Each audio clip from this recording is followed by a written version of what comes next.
money can't buy happiness, but it lets you choose the way you want to be miserable.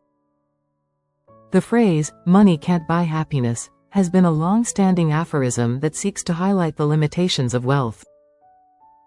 It suggests that material possessions and financial success alone cannot guarantee emotional well-being or inner peace. However, the idea that money lets you choose the way you want to be miserable adds an interesting twist to this perspective. While money may not directly translate into happiness, it undeniably provides individuals with options, choices about how they navigate life, handle challenges, and ultimately, how they experience dissatisfaction or discomfort. The illusion of happiness through wealth. At first glance, money seems like a universal problem solver. It can buy comfort, provide security, and give access to experiences that are otherwise unattainable. With wealth, people can escape many of life's basic struggles, such as paying rent or affording healthcare. Yet, countless examples, from ancient wisdom to modern psychology, tell us that once a person's fundamental needs are met, more money does not equate to more happiness. This reality can be perplexing in a world where financial success is often linked to personal fulfillment. However, research consistently shows that after a certain point, increases in income yield diminishing returns on happiness.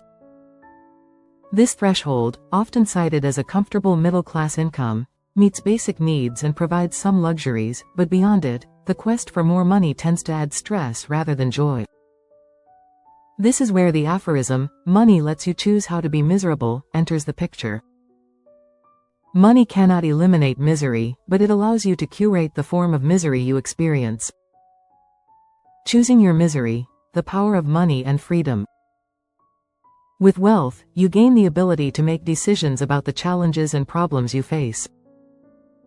Money buys autonomy, and autonomy is the freedom to choose your life circumstances, whether they bring happiness or misery. Without money, people often feel trapped by their circumstances, left to deal with hardships they cannot control. But when you have money, you can shape your environment and the sources of your dissatisfaction. For example, someone with financial resources can choose to live in a luxury penthouse in a bustling city. While they may escape the discomfort of financial instability, they might face other forms of misery, loneliness, pressure from a high-powered job, or the alienation of living in an exclusive social bubble.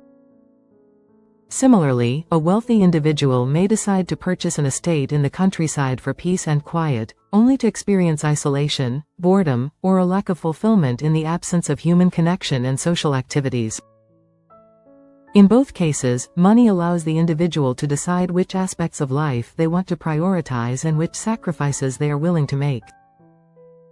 Rather than suffering the poverty-induced stress of not being able to afford necessities, they choose the more subtle forms of misery: stress from success, isolation in luxury, or perhaps anxiety over maintaining wealth and status. The misery of comparison and status. Another way that wealth allows people to choose their misery is through the pressure of maintaining a certain lifestyle or social status. The human tendency to compare ourselves to others is magnified when wealth is involved. With more money comes access to elite social circles, where the desire to keep up with peers can lead to stress and dissatisfaction. Even among the wealthy, the endless chase for status, bigger homes, better cars, more exclusive vacations, creates an environment of competitive misery. No matter how much money one has, there will always be someone richer, more successful, or more glamorous, perpetuating a cycle of comparison that is hard to escape. This self-imposed pressure may not exist for someone who is less financially successful, yet is content with a simpler life. While a middle-income individual may experience financial stress, they might also be free from the relentless pursuit of prestige that can plague the wealthy. Here, money allows a choice of which stressors, external or internal, one wishes to deal with. The complexity of wealth and relationships. Relationships are another area where wealth offers different types of challenges. While money can relieve the strain of financial instability in marriages or friendships, it can also introduce complications. Wealth can breed distrust or cause people to question the authenticity of relationships, leading to emotional turmoil. Those who are wealthy may find it hard to form meaningful connections, as they are uncertain if they are valued for who they are or for their money. Moreover, money can enable self-destructive behaviors that lead to misery. Individuals with substantial wealth may indulge in excess, whether through substance abuse, gambling, or lavish lifestyles, that ultimately detract from their happiness. In this sense, money has given them the freedom to pursue choices that bring harm rather than joy. They are able to choose their misery in the form of overindulgence and excess, which would not have been possible without their wealth. Conclusion: the double-edged sword of wealth. The saying, "Money lets you choose the way you want to be miserable," captures the paradox of wealth in modern life. While money offers options and freedom, it does not guarantee happiness. Instead, it shifts the nature of the challenges people face. Whether it's the pressure to maintain a certain lifestyle, the loneliness of luxury, or the pitfalls of comparison, money often replaces one set of problems with another. Ultimately, this idea invites us to reflect on the fact that happiness is not determined by wealth, but by how we manage the choices that wealth, or lack thereof, brings.